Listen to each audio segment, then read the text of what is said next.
أعوذ بالله من الشيطان الرجيم بسم الله الرحمن الرحيم رب اشرح لي صدري ويسر لي أمري واحلل عقدة من لساني يفقهوا قولي رب زدني علما اللهم فقهنا في الدين آمين یا رب العالمین۔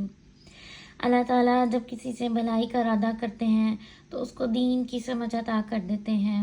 دین کی سمجھ میں کیا چیزیں آتی ہیں؟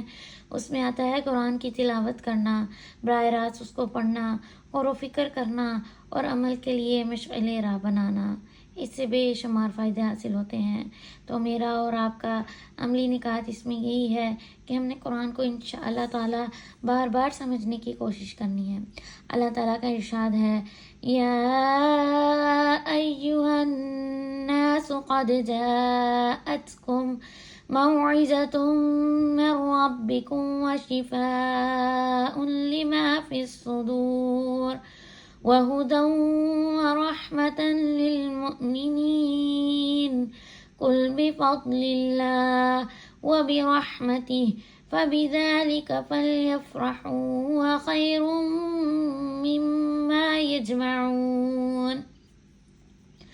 اللہ تعالیٰ کہتے ہیں یا ایھا الناس، اے لوگوں کا تحقیق جاءتکم آ گئی تمہارے پاس موعظۃ ایک نصیحت من ربکم تمہارے رب کی طرف سے۔ کیا نصیحت آ گئی؟ وشفاء، یہ کیا؟ قرآن ہمارے لیے نصیحت ہے۔ وشفاء لما فی الصدور، اور شفا ہے ہمارے سینوں کے لیے۔ سینوں میں کیا چیزیں ہوتی ہیں؟ سینوں میں شک، بے یقینی، بے چینی، خوف، یہ سب چیزیں اس میں آتی ہیں، اور اس کے لیے اللہ تعالیٰ نے کہا کہ اس میں شفا ہے۔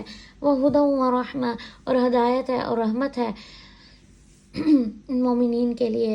اللہ تعالیٰ مجھے اور آپ کو بہترین مومن بننے کی توفیق عطا فرمائے۔ یہ اللہ کا فضل ہے۔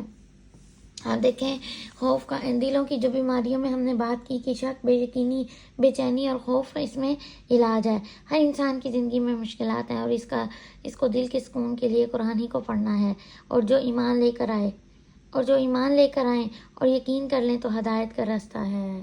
اللہ تعالیٰ مجھے اور آپ کو بہترین طریقے سے قرآن کو پڑھنے، سیکھنے اور اس پہ عمل کرنے کی توفیق عطا فرمائے۔ آگے دیکھتے ہیں، قرآن اللہ کا فضل ہے۔ قل بفضل اللہ، کہہ دیجئے یہ اللہ کا فضل ہے۔ قرآن کے موتی جمع کر رہے ہیں وہ لوگ جو قرآن کو سیکھ رہے ہیں، سمجھ رہے ہیں۔ اللہ مجھے اور آپ کو بھی توفیق عطا فرمائے۔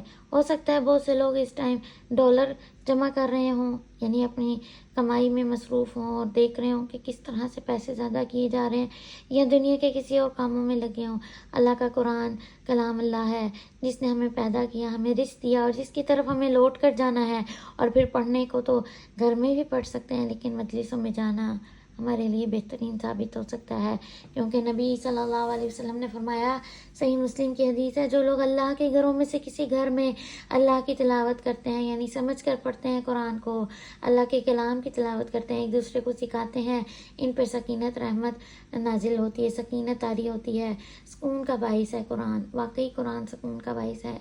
جب بہت پریشانی ہوتی ہے نا، جب دلوں میں بے سکونی ہوتی ہے، بہت زیادہ دل پریشان ہوتا ہے، تو واقعی قرآن کی ایک آیت بھی غور سے سن لو نا تو دل بڑا سکون میں آ جاتا ہے واقعی۔ اور رحمت ان کو ڈھانپ لیتی ہے، فرشتے ان کو گھیر لیتے ہیں، اور اللہ ان کا ذکر اپنے پاس فرشتوں میں کرتے ہیں کہ دیکھو زمین کے فلاں حصے میں وہ شخص ہے، اور پھر اس طرح کیا ہوتا ہے کہ اللہ ان سے محبت کرنے لگتا ہے، اور پھر اللہ فرشتوں کو کہتا ہے، اور پھر فرشتے اس سے محبت کرتے ہیں۔ قرآن کا علم سب سے افضل اور سب سے اعلیٰ علم ہے۔ میں نہیں کہتی کہ دنیا کے جتنے علوم ہیں وہ بیکار ہیں، نہیں، دنیا کے ہر علوم میں کوئی نہ کوئی فائدہ ہے، کوئی نہ کوئی اسکل ہے، کوئی نہ کوئی چیز ہے، لیکن ان سب علم کے اوپر سب سے بہترین اور افضل علم قرآن کا علم ہے۔ آپ ڈاکٹری کریں، آپ انجینئرنگ کریں، آپ ڈاکٹر بننا چاہتے ہیں بنیں، آپ انجینئرنگ کرنا چاہتے ہیں کریں، لیکن قرآن کو ساتھ ساتھ سمجھیں، تاکہ آپ کے اس پروفیشنل میں بھی بہتری آئے گی، اور آپ کو اور مزید سیکھنے کو ملے گا، آپ کو سمجھ آئے گی، اور اس چیز کو جب آپ دین اور دنیا دونوں کو ملا کر کرتے ہیں نا تو اللہ بہت خوش ہوتا ہے، اور آپ کو اپنی زندگی میں بہت کچھ سمجھ آنا شروع ہو جاتا ہے، کیونکہ کلام اللہ یہ اللہ کا کلام ہے، اور کسی انسان نے نہیں لکھا، اللہ کی طرف سے نازل کرتا ہے۔ بے شک یہ رب العالمین کا نازل کرتا ہے، جو سارے جہانوں کا رب ہے۔ اللہ تعالیٰ مجھے اور آپ کو قرآن کو پڑھنے اور سیکھنے اور سمجھنے کی توفیق عطا فرمائے، آمین۔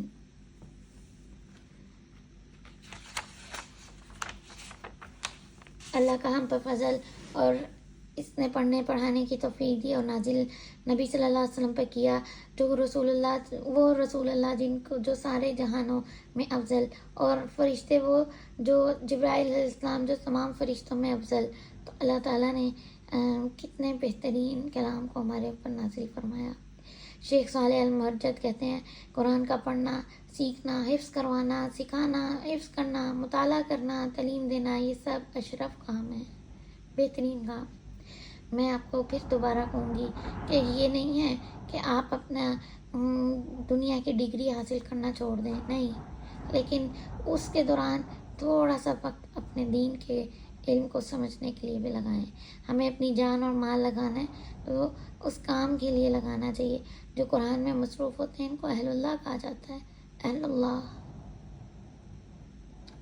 اہل القرآن۔ اہل اللہ کون ہوتے ہیں؟ جو اہل القرآن ہوتے ہیں۔ حدیث کا مفہوم ہے، حضرت عثمان سے روایت رضی اللہ عنہ سے روایت، رسول اللہ صلی اللہ علیہ وسلم نے فرمایا خیرکم من تعلم القرآن وعلمہ، تم میں بہترین وہ ہے جو قرآن سیکھے اور سکھائے۔ مسند احمد کی حدیث ہے۔ کوئی بھی علم بھلائی ہوتی ہے اس میں، لیکن یہ قرآن کا علم زیادہ فضیلت اور اللہ کی رحمت۔ عتبہ بن عامر کہتے ہیں رسول اللہ صلی اللہ علیہ وسلم گھر سے مسجد کی طرف تشریف لائے اور ہم صفہ پر موجود تھے۔ صفہ وہ جگہ تھی جہاں پہ کچھ صحابہ اکٹھے ہو کر تعلیم سیکھا کرتے تھے۔ رسول اللہ صلی اللہ علیہ وسلم نے فرمایا تم میں سے کون پسند کرتا ہے کہ روزانہ صبح مدحان اور عتیق کی وادی میں جائیں؟ مدینہ کی 2 منڈیاں لگتی تھیں، مدینہ میں کے قریب علاقے میں یہ منڈیاں موجود ہیں، وہاں جائیں اور بڑے بڑے کوہان والی 2 اونٹیاں لے کر آئیں۔ ہم نے عرض کیا اے اللہ کے رسول، ہم سب کو یہ پسند ہے کہ صبح جائیں اور اتنا مال لے کر آئیں کہ لے کر آ جائیں، کیونکہ عربوں میں اونٹ جو تھا وہ بہت بڑی نعمت سمجھی جاتی تھی۔ تو فرمایا کہ تم میں سے کوئی صبح مسجد کیوں نہیں جاتا اور اللہ کی روایت 2 آیات سیکھے اور تلاوت کرے اور دوسروں کو سکھائے، 3 آیات سیکھے اور 3 اونٹنیوں سے بہتر ہوگا، 4 سیکھے گا تو 4 سے بہتر ہوگا۔ تو آج میرا اور آپ کا انشاءاللہ ہم لوگوں نے قرآن کو سیکھنا ہے، سمجھنا ہے، اور ایک آیت کا بھی بے شک آدھا حصہ سیکھنے کے پہ لگا دیں۔ ایک ورڈ لیں الحمدللہ، اس کو سیکھیں، اس کو سمجھیں، الحمدللہ۔ اس میں دیکھیں روٹ ورڈ ہے حامیم دال حمد، تو اس طرح کرتے کرتے قرآن کو سیکھنا شروع کرنا ہے میں نے اور آپ نے انشاءاللہ۔